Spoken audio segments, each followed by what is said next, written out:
yo debo decir que la persona se la va a llevar el diablo, para nada. Eso es malo, David. Yo no puedo condenar a nadie. Que mientras hable de Cristo y si Cristo está en su fe y guarda los mandamientos de Cristo, yo no sé, yo me puedo llevar una sorpresa. Pero no puedo hacer tomar una actitud de adueñarme del cielo o del infierno y de enviar al infierno a quien yo quiera y enviar al cielo a quien yo quiera. Porque eso no está bien. Entonces, sigue diciendo.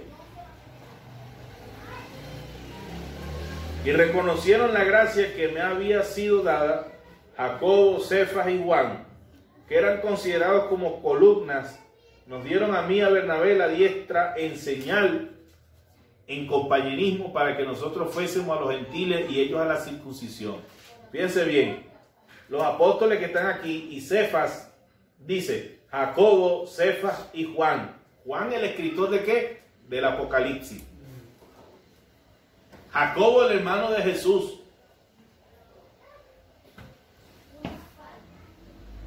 Eran considerados como columnas, nos dieron a mí, a Bernabé, la diestra en señal. O sea, extendieron las manos y oraron por ellos y le dijeron, vayan y prediquen el evangelio a los incircuncisos,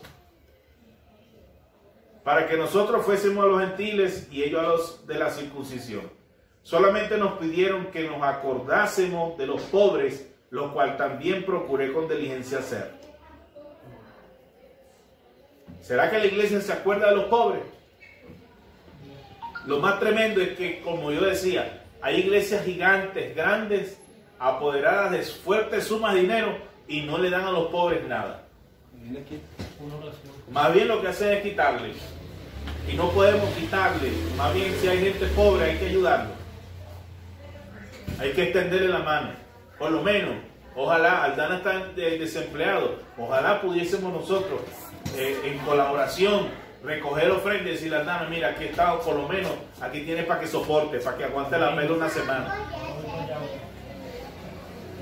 Pero lo más tremendo es que nos hacemos de la vista corta de las necesidades de la iglesia y no hacemos absolutamente nada. Es decir, los apóstoles dicen, les sugiero, les exijo que se acuerden de quién, de los pobres. Acuérdense de los pobres. Mandamientos por excelencia. David, cuando veas pobreza, no te hagas la vista corta. Jesús, cuando tú veas pobreza, no te hagas el Willy. Yelitza, no te hagas la pendeja por decir algo. Ves pobreza, ayúdalo. Miguel, no te dejes envanecer. Viste pobre, hay que ayudarlo. Oscar, si tú tienes plata, eres pudiente, Dios te está bendiciendo, no te hagas de la vista corta y das al pobre. Yo le doy a los pobres. Al pobre de Dios. Dale a los pobres sin titubear, sin mendigar, sin ser tacaño. Verso 11 dice, pero cuando Pedro vino a Antioquía, le resistí cara a cara porque era de condenar. Aquí lo escriben muy bonito. Aquí lo escriben muy bonito. Pero les digo a ustedes, ¿cómo es resistir cara a cara? Hubo un enfrentamiento. Hubo un enfrentamiento entre dos apóstoles, entre dos cabezas de iglesia. Y pudo haber llegado incluso hasta ofensas y palabras fuertes, porque aquí dice, le resistí cara a cara, y pudo haber habido incluso hasta un enfrentamiento de manos. Porque no era tan sencillo. El escritor dice, era de condenar.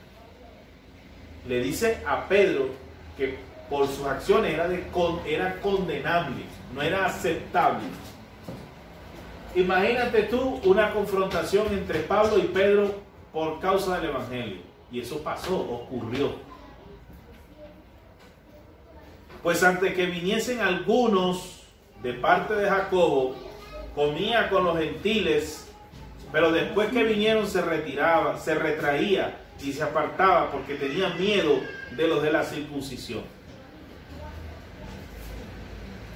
Aquí estamos hablando de temor, de miedo. O sea, si me ven con el hermano Aldana, que es la circuncisión, me pueden matar. Y eso no lo dice nadie. Y eso no lo dice nadie. ¿Ves que tienes idea de la magnitud de lo que estamos hablando? ¿Tú sabes lo que es que quieran matar a alguien por causa de juntarse con otro hermano? Había trifulca entre los de la circuncisión y los de la circuncisión. Al que veían de la circuncisión con los de la incircuncisión lo podían matar. Y eran evangélicos. Pero esa es la historia real del evangelio, que nadie echa cuento de eso. Nadie lo dice. No, pues es que no vamos a desprestigiar a los hermanos. Y lo voy a repetir.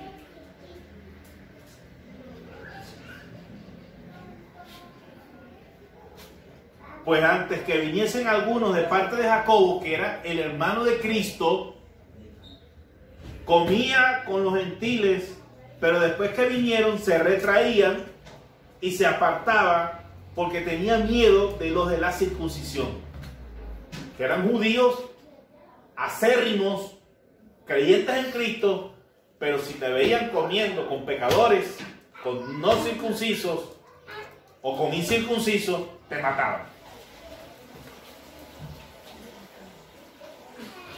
Y este tenía miedo, pánico de que lo vieran con los hermanos de la incircuncisión.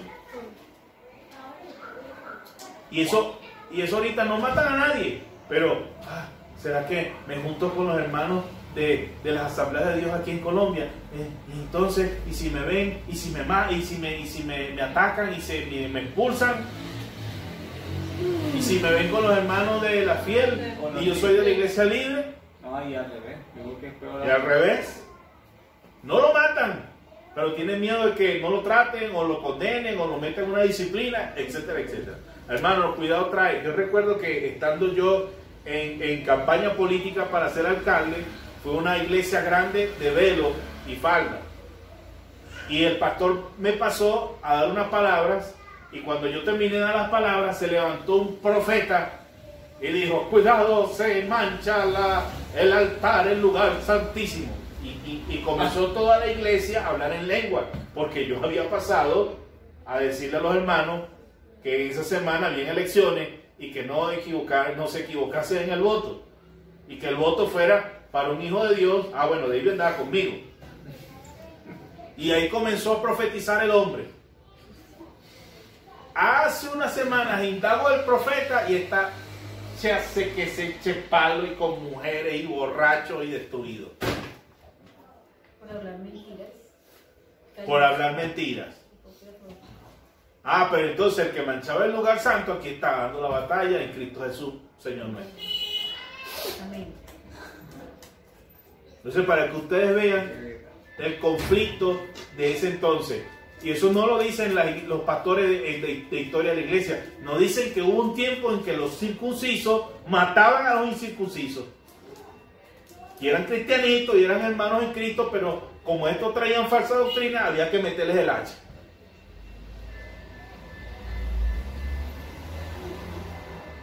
Pero fíjense lo que dice el 13.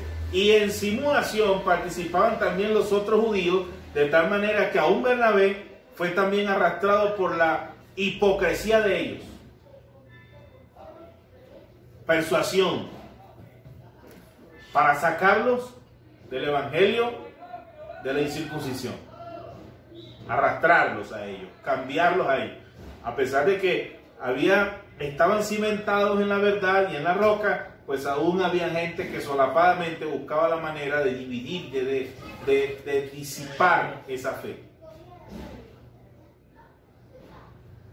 Pero cuando vi que no andaban rectamente conforme a la verdad del evangelio, le dije a Pedro delante de todos: si tú, siendo judío, vives como los gentiles, y no como judío, porque obliga a los gentiles a judaizarse. Si tú andas por allí, no te lavas las manos para comer. Si tú andas por ahí, comes con pecadores como lo hizo Cristo. Entonces, ¿cómo tú puedes enseñar y obligar a los demás que se judaicen? Esa fue la confrontación, una de las confrontaciones. Nosotros judíos de nacimiento y no pecadores de entre los gentiles. Fíjense bien, lo que los judíos siempre les han enseñado de chiquitos. Desde que nacen no son pecadores, porque son hijos reales de Dios. Y no pecadores de entre los gentiles, sabiendo que el hombre no es justificado por las obras de la ley, sino por la fe de Jesucristo. Nosotros también hemos creído en Jesucristo para ser justificados por la fe de Cristo y no por las obras de la ley. Por cuanto por las obras de la ley nadie será justificado. Una de las confrontaciones judías con las no judías. Y si buscando ser justificados en Cristo, también nosotros somos hallados pecadores, ¿es por eso Cristo ministro de pecado? En ninguna manera. A pesar de que creemos en Cristo y no somos circuncisos, entonces ¿cómo es posible de que me digas que aún seguimos siendo pecadores? Entonces Cristo es ministro de pecado. Pues en ninguna manera. Porque si las cosas que destruí, la misma vuelvo a edificar, transgresor me hago. Porque yo por la ley soy muerto para la ley, a fin de vivir para Dios. ¿Cuántos dicen amén? Amén. Con Cristo estoy juntamente crucificado y ya no vivo yo, mas vive Cristo en mí. Y lo que ahora vivo en la carne, lo vivo en la fe del Hijo de Dios, el cual me amó y se entregó a sí mismo por mí. Eso es lo que siempre tenemos que repetir. Ya no vivo yo, mas vive Cristo en mí. No desecho la gracia de Dios, pues si la ley fuese la justicia, entonces por demás murió Cristo. Si el judaísmo sigue siendo ley, sigue siendo fe, ahí es donde le decimos a los cristianos que practican el evangelio judaizado: ¿van a seguir ustedes bajo eso? ¿Van a seguir diciendo oremos por Israel, bendigamos a Israel, y todavía cimentados en el pasado? No podemos seguir en el pasado. Israel sigue siendo una nación, sí. Tiene sus basamentos en la historia. Tuvo su tiempo, como se lo dije a un famoso pastor. Israel tuvo su tiempo. Ahora el tiempo de Cristo es el de Cristo en ese entonces y seguirá siendo por siempre. Las naciones serán salvas siempre y cuando sigan a Cristo. Las familias serán salvas siempre y cuando sigan a Cristo. Por ahí se está preparando una vez más la reinauguración del templo y el sacrificio de animales. ¿Para qué? Para decirle al mundo que el que murió en la cruz fue un impostor. Por eso no vamos a apoyar ese tipo de doctrinas. La ley y el judaísmo es una doctrina pasada, errada, que no funcionó en nadie y que ahora Cristo murió en la cruz y ese sí, y con ese sí funciona el perdón de pecados. Padre, en el nombre de Jesús te damos gracias por tu misericordia. Bendice a los hermanos, los que estamos aquí. Síguenos prosperando, síguenos bendiciendo. Ahora cuando van a ejercer su derecho al voto, ayúdalos, bendícelos, guíalos en todo momento. Señor, tú eres el dueño de todas las cosas y te pedimos que el que salga electo haga el trabajo que le corresponde y no cometa el delito de enriquecimiento ilícito como muchos políticos lo han hecho. Gracias, Señor. En el nombre de Jesús. Amén y amén.